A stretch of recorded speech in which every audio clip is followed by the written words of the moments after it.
Sir discuss చేద్దాము. మీరు biological discussions ఏం అర్థం కాదు పబ్లిక్‌కి. నేను ఫస్ట్ అదే మనము చెప్తున్నా మన మేడం. నేను కూడా తెలంగాణ అనవసరమైన మాటలు మాట్లాడడం ఎందుకు, కాంట్రవర్షియల్ మాటలు. సరే. చెప్పండి ఓకే. మేడం. Okay sir.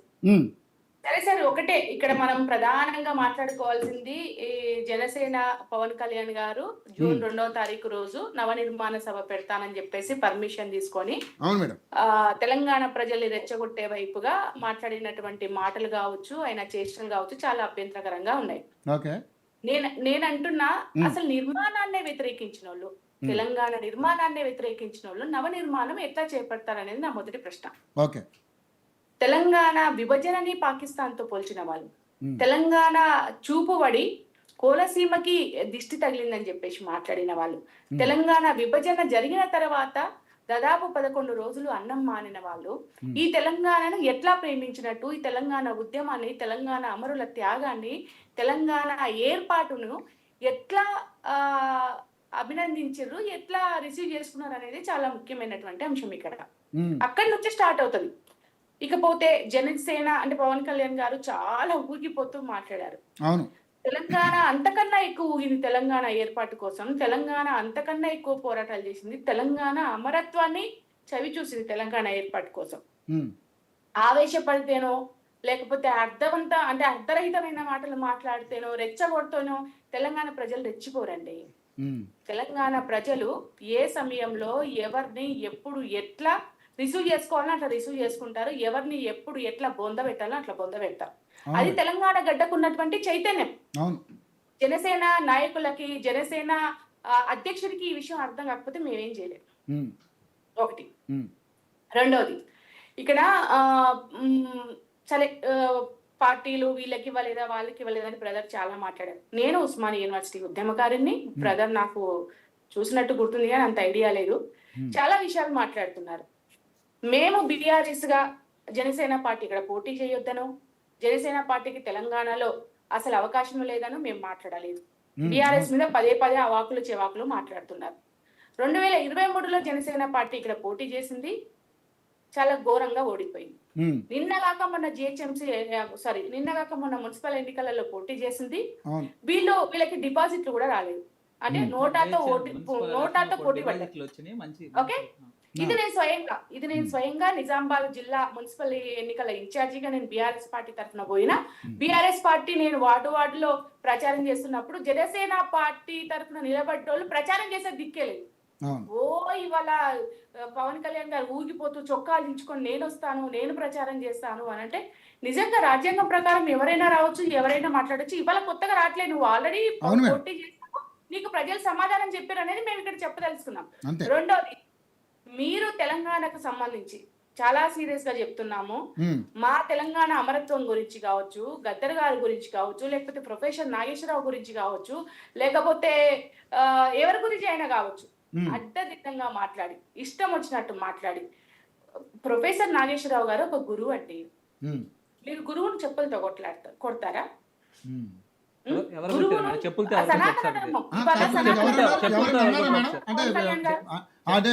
జనసేనకు సంబంధించినటువంటి నాయకులను మాట్లాడేంత వరకు నేను మాట్లాడలేదు, మీరు మాట్లాడకండి మధ్యలో.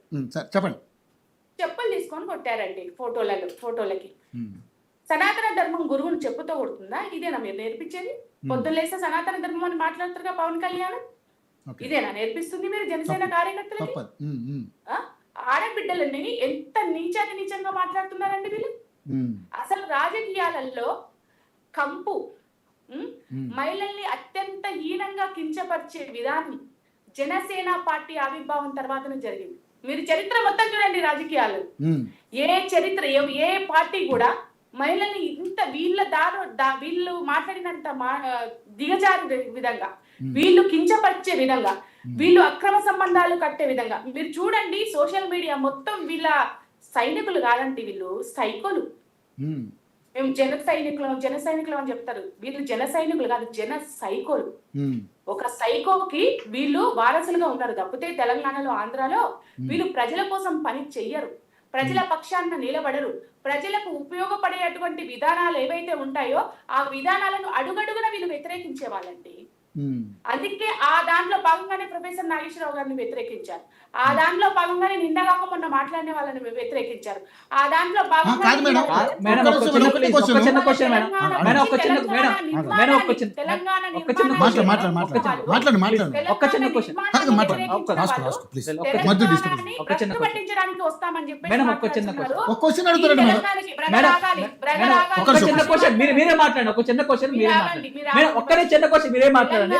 మీరే మాట్లాడండి. ఒక చిన్న క్వశ్చన్ మేడం. తెలంగాణ మేడం రజాకాలని రోడ్ల బండలతో కొట్టిన చరిత్ర ఇక్కడ తెలంగాణ. చిన్న క్వశ్చన్ ఒక చిన్న క్వశ్చన్ మీరే మాట్లాడండి. ప్రజాస్వామ్యబద్ధంగా వచ్చి ఎన్నికలలో పాల్గొంటే ప్రజలు మీకు ఆహ్వానిస్తే ఇస్తారు, మిమ్మల్ని తిప్పికొడతారు. అంతేగాని ఆవేశపూరితమైన మాటలు ఎందుకు, ఆవేశపూరితమైన సభలు ఎందుకు రెచ్చగొడుతున్నారు, ఎందుకు మాట్లాడుతున్నారు?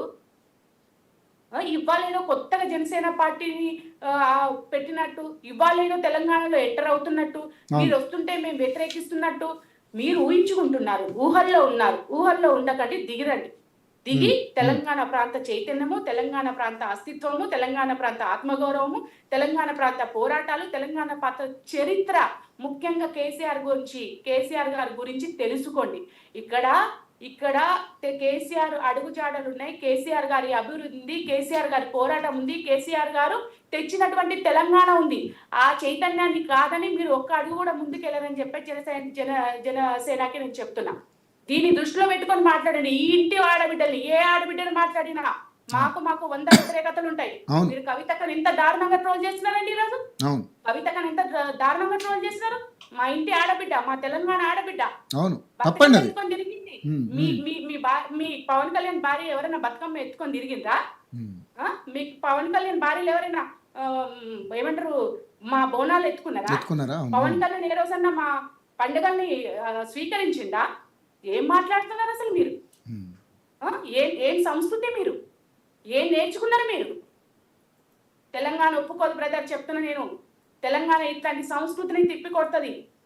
మీరు నేర్చుకోండి, మంచిని పెంపొందించడానికి మీరు ప్రయత్నం చేయండి. అంతేగాని ఉన్నటువంటి మంచిని చెడగొట్టి కుళ్ళు చేస్తాము, కంపు చేస్తాము, ఇష్టం వచ్చినట్టు ఉంటాము, సైకోల్గా వ్యవహరిస్తామంటే నాడు రజాకారులకు ఎట్లాంటి బుద్ధి చెప్పారో అట్లాంటి బుద్ధి తెలంగాణ ప్రజలు చెప్తారు. గుర్తు పెట్టుకొని తస్మాత్ జాగ్రత్త. ఇంకొక ప్రశ్న ఇక్కడ ఏం మాట్లాడుతున్నారు? ఉస్మానియా యూనివర్సిటీ నాయకత్వానికి ఇవ్వలేదు, వాళ్ళు ఇవ్వలేదు, వీళ్ళు ఇవ్వలేదు అనుకుందాం. మా బీఆర్ఎస్ పార్టీ ఒక సుమన్కి ఇచ్చింది, ఒక కిషోర్కి ఇచ్చింది, సీన్కి ఇచ్చింది, గెల్లు సీన్కి ఇచ్చింది, క్రిషాంక్కి ఇచ్చింది, దూదిమెట్ల బాలరాజుకి ఇచ్చింది. ఎంతో మందికి అవకాశాలు ఇచ్చింది. రేపు మాకు కూడా వస్తాయి. మేము ఆ రోజు పార్టీలలో లేము, మేము ఇవాళ నిర్ణయం తీసుకున్నాం, మాకు కూడా అవకాశాలు వస్తాయి, చాలా మందికి అవకాశాలు వస్తాయి. ఎందుకు బాధ? ఎదురు చూడండి కదా మీరు. 10 సంవత్సరాల్లో అవ్వాలి. ఇప్పుడు ఏడవుతుంది మేడం? నేను ఇదే మాట మాట్లాడుతున్నా. 10 years లో అవ్వండి, 10 సంవత్సరాల పరిపాలన అవ్వండి. సరే, అది వాళ్ళ పార్టీ వాళ్ళకి ఇస్తారు, మీకు సంబంధం లేని అంశం అది. ఏదైనా ఇప్పుడు నా పార్టీ గురించి ప్రశ్నించినప్పుడు నేను వాళ్ళ పార్టీలతో అప్పుడు ప్రశ్నిస్తాను. నాకు సంబంధం లేని విషయం ఎందుకు అవుతుంది? అంటే వాళ్ళు గుర్తించారా గుర్తించలేదా అనేది మీకు అనవసరం సబ్జెక్ట్. అంటే తెలంగాణకు పవన్ కళ్యాణ్ అవసరం ఏంటంటే దానికి క్వశ్చన్ చెప్తున్నాను. చెప్పండి మేడం, చెప్పండి కదా మేడం. నేను ఒక క్వశ్చన్ మేడం, ప్లీజ్ ఒక క్వశ్చన్. నా ప్రశ్నకు సమాధానం చెప్పండి. రాయపాటి అరుణ ఆంధ్రాలో మీ జన సైనికుల ద్వారా దెబ్బతిన్న అమ్మాయి, మీరు కొట్టించిన అమ్మాయి, మేమేం కొట్టింది? వైసీపీ దాడి చేసింది. నాగబాబుకి ఎందుకు ఇచ్చారు? నాగబాబుకి ఎందుకు ఇచ్చారు? అమ్మాయి లేదా పార్టీ పుట్టిన ఆమెకు నెక్స్ట్ మంత్ లో రాబోతుంది కార్పొరేషన్ చైర్మన్. మీకు తెలుసా? కార్పొరేషన్ చైర్మన్ ఆమెకు రాబోతుంది. ఒక సామాన్య మహిళని అధికార ప్రతినిధి, సామాన్య మహిళ, ఆమె సామాన్య మహిళ 2 సంవత్సరాల్లో అధికార ప్రతినిధి, 2 సంవత్సరాలు కాదు, సంవత్సరంలో అధికార ప్రతినిధి అయింది. 2 సంవత్సరాలు ఆ స్థాయికి వచ్చింది. పవన్ కళ్యాణ్ గారు పిక్ చేసి అధికారు, అది మా పార్టీ. కీర్తన గారు సామాన్య మహిళ, వాళ్ళందరూ అధికార ప్రతినిధి చేసి పార్టీలో పెద్ద అవకాశాలు ఇచ్చినప్పుడు ఇంకా ఏం చేసిందని అడుగుతారేంటి మేడం? ఎంత సామాన్య మహిళ అంటే ఒక రేకుల చెట్లో ఉంటారు అధికార ప్రతినిధి. మా రాయపాటి అన్న గారు ఈ రోజుకి ఒక రేకుల చెట్లో ఉంటారు, బీసీ వర్గానికి సంబంధించిన వ్యక్తి. ఎంతో పెదపూడి విజయ్ కుమార్ అండి, హెచ్సియు స్టూడెంట్, ఈ రోజు ఎస్సీ కార్పొరేషన్ చైర్మన్ ఇచ్చారండి. పోలవరం ఎమ్మెల్యే చిర్రి బాలరాజు గారు రైల్వే కోడ్, సరే ఇప్పుడు ఆయన విషయంలో చర్యలు తీసుకుంటున్నారు. అట్లా చూసుకుంటే చాలా మందికి శివశంకర్ గారు ప్రొఫెసర్, మన రిటైర్డ్ ఐఆర్ఎస్ దగ్గర అందరికి కూడా సామాన్య వ్యక్తులకే కదండి ఈ రోజు అవకాశాలు వచ్చింది. అట్లా మాట్లాడుతున్నప్పుడు మేడం మీరు చెప్పారు, సరే నేను చెప్తా ఉన్నా మేడం. ఒక చిన్న క్వశ్చన్, ఇది అయిన తర్వాత నేను కూడా కంటిన్యూ చేస్తా. దయచేసి పాషం యాదగిరి గారు మాట్లాడిన భాష, పృథ్వీ గారు మాట్లాడిన భాష, అట్లనే మన తులసి చంద్ గారు మాట్లాడిన భాష, వీళ్ళందరూ ప్రెస్ క్లబ్ లో మాట్లాడిన భాషని మీరు సమర్థిస్తారా మేడం? నేను ఒక విషయం చెప్పనా, అంతకన్నా ముందు సంపత్ నాయకుడు చాలా దారుణం. అంతకన్నా ముందుగా తర్వాత జరిగింది ఈ రౌండ్ టేబుల్ సమావేశం జరిగింది. ముందే రౌండ్ టేబుల్ సమావేశం అయిన తర్వాత ప్రెస్ మీట్. వాళ్ళు మాట్లాడారని అనుకుందాం అది తప్ప కాదా చెప్పండి. ఖండిస్తున్నారా లేదా మేడం? అది మేడం అది ఖండిస్తున్నారా లేదా మాటలేండి మేడం? ఖండిస్తున్నారా లేదా madam? Madam madam please madam అది ఖండిస్తున్నారా కాదు కదా. అంటే అది మీరు ఖండిస్తున్నారా లేదా మేడం అంటున్నా. అది ఖండిస్తున్నా. ఒక్క నిమిషం నేను ఒక్క విషయం, ఎవరైనా సరే వ్యక్తిగత జీవితాల్లోకి వెళ్ళాల్సిన అవసరం లేదు. తప్పు అది చాలా ఎవరి తప్పు. వ్యక్తిగత జీవితాలు మీరు నాకు చెప్పారు కదా, నేను ఒకటే నేను చెప్తున్నా కదా, ఎవరి వ్యక్తిగత మీరు జీవితాలు ఖండించారు కదా కానీ మేడం? మీరు ఖండించారు కానీ ఇక్కడ ఒక మాట ప్రొఫెసర్ నాగేశ్వరరావు సార్ కు సంబంధించి మీరు అత్యంత దారుణంగా ట్రోల్ చేశారు.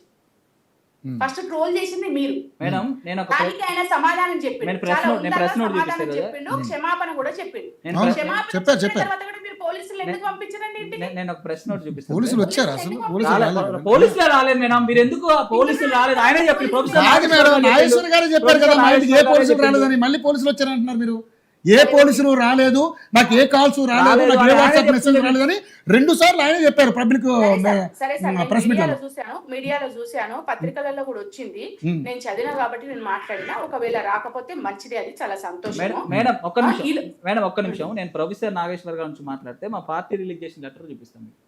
ఆ ఇష్యూ జరిగిన 2 రోజులకే మా పార్టీ నుంచి కేంద్ర కార్యాలయం నుంచి ప్రొఫెసర్ నాగేశ్వర్ గారిని అగౌరవపరిచే విధంగా నేను చెప్పేది మేడం. నేను ఏమంటున్నా అంటే సోషల్ మీడియా అన్ఆర్గనైజ్ సెక్టర్. నేను ఇప్పుడు ఒక అధికార ప్రతినిధిగా కూర్చున్నా, నేను మాట్లాడగలను. ఇంకా రాయపాటి అనగా అధికార ప్రతినిధి.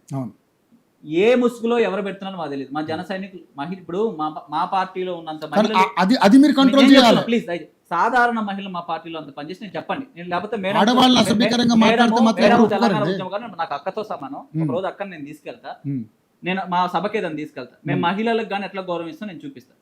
మేడం ఎవరన్నా జనసేన ముసుగులో ఎవరన్నా కామెంట్లు, ఎందుకంటే చాలా జరుగుతున్నాయి, వైసీపీ కానీ ఇంకో కానీ ఎవరైనా ఇప్పుడు జేఎస్పీ అని పెట్టుకుని పెట్టచ్చు అంతే తప్ప ఏ రోజు కూడా జన సైనికులు కానీ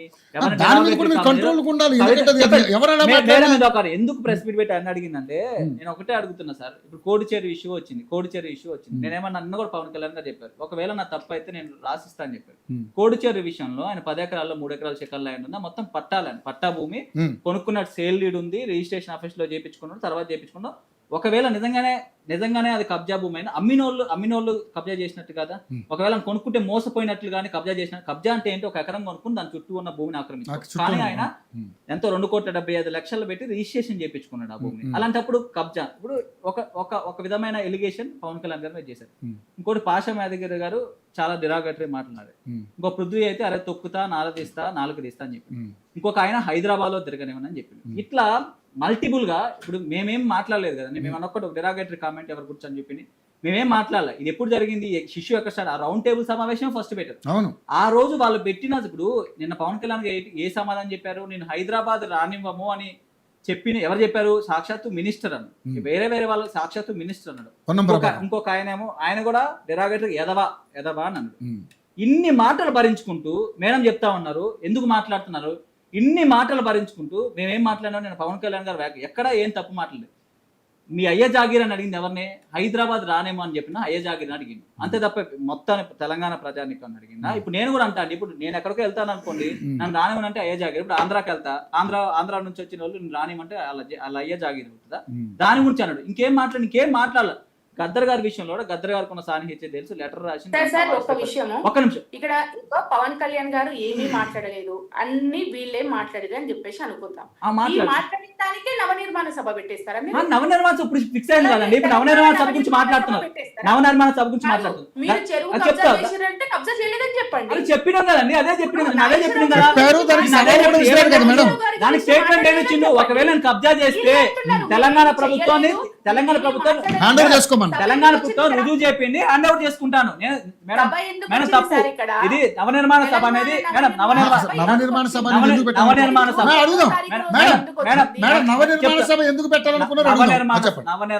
అనేది ఇప్పుడు కాదు ఫిక్స్ అయ్యింది.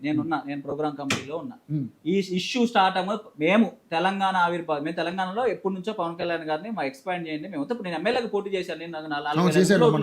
ఇప్పుడు మాకు రాజకీయ భవిష్యత్తు కావాలి, తెలంగాణ ఆకాంక్షలకి 4,500 ఓట్లు వచ్చింది. ఖమ్మం నుంచి పోటీ చేసిన అక్కడికి వెళ్ళిన తర్వాత అక్కడికి వెళ్దాం మేము రిక్వెస్ట్ చేసినాం పవన్ కళ్యాణ్ గత 15 రోజుల ముందు వెళ్ళి రిక్వెస్ట్ చేసినాం మేము ఇట్లా తెలంగాణ ఆవిర్భావ దినోత్సవం చేసుకోవాలనుకుంటున్నాము మీరు రావాలని రిక్వెస్ట్ చేసి ఇప్పుడు షెడ్యూల్ కాదు ఇది గత 15 రోజుల షెడ్యూల్ ప్రొఫెసర్ నాగేశ్వర్ గారు ఈ ఇష్యూ అవ్వకముందు షెడ్యూల్ ఎందుకంటే ఆవిర్భావ దినోత్సవం మేము సెలబ్రేట్ చేసుకుంటాం అండి మేమే తెలంగాణ వ్యక్తులు కదా మేము కూడా చెప్తున్నాం తెలంగాణ నవనిర్మాణ సభ పెట్టడం తప్పే ఉంది ఇప్పుడు తెలంగాణ ఆకాంక్షలను వేరే పార్టీలు ఏవి చేయట్లేదని మేము అంటున్నాం దానికి తగ్గట్టు నేను చెప్తున్నా మేడం నేను దానికి తగ్గట్టు ఈరోజు సంపత్ నాయక్ అనే వ్యక్తి విద్యార్థి నాయక్ మేడం తెలిసే ఉంటుంది సంపత్ నాయక్ తెలిసే ఉంటుంది ఆయనకు అవకాశం ఆయనకు అవకాశం నేను ఏమంటున్నా అంటే ఆమె మేడం చెప్పినట్టు ప్రజాస్వామ్యంలో ఎవరైనా కానీ పోటీ చేయొచ్చు మేము పోటీ చేయడానికి వచ్చినాం ఇప్పుడు ఈ రోజు ఎందుకు ప్రెస్ మీట్ చెప్తా దానికి ప్రెస్ మీట్ ఎందుకు పెట్టాల్సి వచ్చిందంటే చెప్తున్నా అదే ప్రెస్ మీట్ చెప్తున్నా మేడం నేను అదే చెప్తా ప్రెస్ మీట్ ఎందుకు పెట్టాల్సి వచ్చిందంటే